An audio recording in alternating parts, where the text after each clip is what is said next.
On New Year's Day of AD 193, Rome woke up to the news that their emperor, Commodus, the son of Marcus Aurelius, was dead. As we talked about on the last episode, the senators rejoiced at this news, and they affixed to Commodus all of the terrors and horrors and tumult and catastrophes of their generation, and looked anew towards a man who they thought would restore discipline and order and conservative values. But what members of the Senate did not realize was that the Pax Romana was dead and gone. A new kind of emperor would soon rise up. But that didn't stop members of the Roman Senate from trying to reassert power. It did not go well. We'll talk about what happened on this episode of the Pax Romana podcast.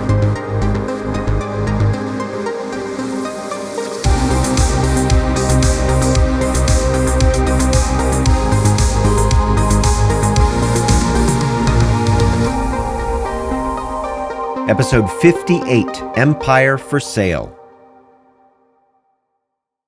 Several episodes back, I quoted from the Roman historian Cassius Dio, a senator who lived through the age of Commodus and the tumultuous decades which followed. Cassius Dio said that when Marcus Aurelius died, the history of Rome descended from, quote, a kingdom of gold to one of iron and rust. Cassius Dio wrote those words late in his life, probably in the 220s or 230s AD. In other words, about 40 years or so after the events they describe. Cassius Dio had some perspective. He realized that the Roman Empire that he had known, the Pax Romana, was gone. But if you had talked to Cassius Dio the morning of January 1st, 193 AD, he probably would have been optimistic for the future of the Roman Empire. Not only was Commodus dead, but there was a man ready to take power who the Senate had full confidence in. This was a man named Pertinax. Pertinax had been Commodus's consular colleague at the start of the previous year, 192, and he was currently the new urban prefect. And funnily enough, on the day that everyone found out that Commodus was dead, Pertinax was already in the camp of the Praetorian Guard. Now that is strange.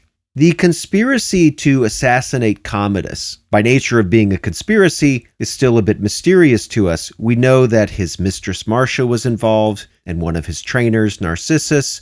Historians have suspected that there was a much wider group of conspirators, but it's hard to know who was involved and who wasn't. The fact that Pertinax was already at the camp of the Praetorian Guard suggests that either he was involved or somebody he knew was involved and got word to him about what was going to happen or what had happened, and that he needed to be prepared to take power. Pertinax was an older man, already in his mid-60s, and some sources even claim that he was not noble by birth, that his father had been a slave and was given his freedom. Honestly, I doubt that that is the case. I think that's a later invention. But what might be true was that Pertinax did have to rise through the ranks. It seems that Pertinax's father was a soldier, maybe even an officer, and he used his position in the Roman military to secure his son Pertinax an officer position during the Parthian War that Lucius Verus fought in the 160s. And we talk about that war a little bit in episode 48, but especially in episode 49. So you can go back and listen if you need a refresher on the Parthian War. Pertinax may have been just a lowly centurion in that war. He may have also been a primus pilus, which is a more senior position in the army, a kind of centurion over centurions. At some point, he won the attention of Marcus Aurelius, and the emperor sent Pertinax to Britain to serve as a military tribune. This is a kind of officer position, an advisory position that reports directly to a general or a governor. And then shortly after that, when the Marcomannic Wars broke out, Marcus needed dedicated men, and Marcus tended to appoint men based on merit. And so he called on Pertinax to be a military governor, that's a procurator, in the Roman province of Dacia during the Marcomannic Wars. Again, it seems that Pertinax had excelled in this position, and so by the mid-170s, Marcus appointed him as a consul. From what we can tell, this is the first time we see Pertinax in a role that was reserved only for senators, and it's probably at this time that Marcus simply appointed Pertinax into the Senate. From there on, he holds a string of governorships in imperial provinces, gains a reputation as a disciplinarian. So while the stories about Pertinax being the son of a freedman are probably not true, the point still stands that this is a man who was not noble by birth and who earned his place by merit largely under the reign of Marcus Aurelius. Pertinax was a loyal governor to Commodus, and he was brought into the city of Rome in 192 to serve his second consulship with Commodus as his colleague. And then, as I said earlier, he finds himself in the camp of the Praetorian Guard on New Year's Day of 193, preparing to be appointed emperor. What an incredible career trajectory. There had been nothing like this ever before. A man rising from a junior officer in the military all the way to the top of the empire. Now, the Praetorian Guard, as we have seen, are the ones that really appoint emperors at this time, and Pertinax had the support of the Praetorian prefect, a man named Letus, and then the Senate followed the Praetorians by conferring the empire onto Pertinax. And the empire needed a man of merit to resolve all of the problems that had piled up under the reign of Commodus. It wasn't just the case that Commodus was a megalomaniac. He also spent money wildly. This is what Cassius Dio says about the state of finances when Pertinax took office. Quote, "There was such a dearth of funds in the imperial treasury that only 1,000,000 sesterces could be found. Pertinax therefore raised money as best he could from the statues, the arms, the horses, the furniture, and the favorites of Commodus, and gave the praetorians all that he had promised, and to the populace 100 denarii per man. Indeed, all the articles that Commodus had collected, whether as luxuries or for gladiatorial combats or for chariot driving, were exposed in the auction room, primarily, of course, to be sold, yet with the further purpose of showing up the late emperor's deeds and practices, and also of finding out who their purchasers would be." That's Cassius Dio's Roman History, Book 74. Pertinax knew that the Praetorian soldiers that had made him emperor needed to be paid. Cassius Dio, however, says that all the money that was owed to them was given. This does not seem to be fully true. From other sources, we have the impression that Pertinax did not give them the entire bonus, that he did not have enough money to do so, at least not at the very beginning. So he was only able to give them half the promised bonus.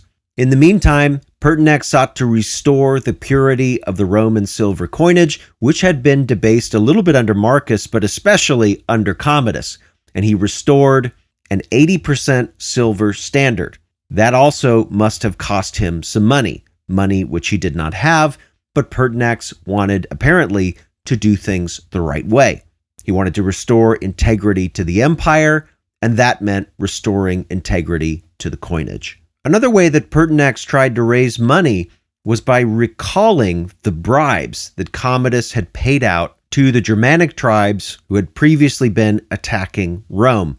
We don't know much else about Pertinax because his reign was so short. Cassius Dio was a friend and called him a reformer, a public-spirited man, a man of great personal integrity, but he was, alas, a short-lived emperor, reigning a mere 87 days. Cassius Dio tells us that Pertinax also expected strict military discipline, and this also caused some grumbling among Rome's soldiers, who had enjoyed a fairly relaxed lifestyle under Commodus. Early in the month of March, just over 2 months into his reign, an attempt was made on Pertinax's life, which was unsuccessful. At the end of the month, another attempt was made, this one far more concentrated. 200 Praetorian guardsmen rushed the palace on March 28th, AD 193. Their captain, Letus, who initially had supported Pertinax as emperor, not only seems to have just allowed this to happen, but may have even encouraged it. The praetorians wanted more money, and Pertinax had nothing to give them. He tried to tell them this, we're told. He reasoned with the Praetorian Guard, men who had come to take his life. His words, however, were just that, and without extra money to back them up, the Praetorians seized the emperor and murdered him in cold blood. In the aftermath of Pertinax's death, one of the most surprising and maybe shameful things thus far in Roman imperial history occurred, and that was two men effectively vying for control of the empire by means of what appeared to be a kind of auction. It was not a literal auction, but that is a pretty good analogy. As we have seen with many emperors, the Praetorian Guard had become the main power broker, and the way to secure the fidelity of the Praetorian Guard was to pay them. So it's not surprising that two men simply decided to openly offer the Praetorian bonuses in exchange for being made emperor. One of these men was Sulpicianus. He was the current urban prefect appointed there after Pertinax left the post, and he was the father-in-law of Pertinax. Now, wouldn't that make him super old? Well, no, he was actually about 10 years younger than Pertinax. And he had the fortune of being in the Praetorian camp around the time that Pertinax was assassinated. His main competitor was a well-pedigreed elite, a man who had had former consuls and senators in his family line. His name was Didius Julianus, and he had taken over the governorship of North Africa, or what the Romans just called Africa, after Pertinax left the post to become consul and then eventually to become emperor. So Sulpicianus offered the Praetorians a bonus of 20,000 sesterces. This would be something like 8 years' salary. Didius Julianus, who couldn't get into the camp because Sulpicianus was already there, had to shout from the walls, and he offered 25,000 sesterces per man. He also spread some rumors telling the Praetorians that if the other guy won, Sulpicianus, that he would probably execute any of the men that killed Pertinax. That was the deciding factor in the end. The Praetorians took the money. Didius Julianus was proclaimed emperor. Sulpicianus, however, was mercifully allowed to live. But Didius Julianus did not have the consent of everybody else in Rome. He was perceived by the population to have plotted to kill Pertinax. This almost certainly wasn't true, but it didn't really matter. Rumors were already running wild, and it was impossible to stop them. It was, of course, also well known that he openly bought the empire, and he did not earn his position by merit. Now, in one sense, this is nothing new. Several emperors that we have seen had done this exact thing, but they had some kind of family connection to the previous emperor, or they had some other kind of rationale that allowed people to dismiss their own cognitive dissonance. Didius Julianus, however, had shouted his bids from the walls. There was really no ignoring what he did. He also immediately and suddenly debased the currency, reversing the improvements that Pertinax had made. And I don't know if people realized it, but by doing so, he was immediately undercutting the value of the bonuses and salaries that the empire would be paying out. And he allowed Pertinax's murderers to live, just as he promised. Fine for them, but an emperor had been killed in cold blood. There were plenty of powerful people that thought that totally unacceptable, and so they riled up groups of citizens who threw stones at Didius Julianus when he would show up in public. And if they weren't accosting him with stones, they chanted and made up songs against him. So it very much appears that the man in charge does not have a mandate to rule. Others in the Roman Empire realized this, and as we'll see in the next episode, suddenly several more men declare themselves to be emperor and begin making beelines for Rome to take it over. This would spawn a tumultuous period of civil war, and a year that would forever be known as the Year of the Five Emperors. We'll talk about this civil war and the man who won it on the next episode of the Pax Romana podcast. Thanks for listening to the Pax Romana podcast. For more information, including a list of primary sources and further reading, check the show notes. Music by Red Productions and Exocore. Follow Professor Colin Elliott on X at ProfCPE or email colin@paxromanapodcast.com. Listen to more episodes on Spotify, Apple Podcasts, or just about anywhere podcasts are available. Stay tuned for the next episode of the Pax Romana podcast.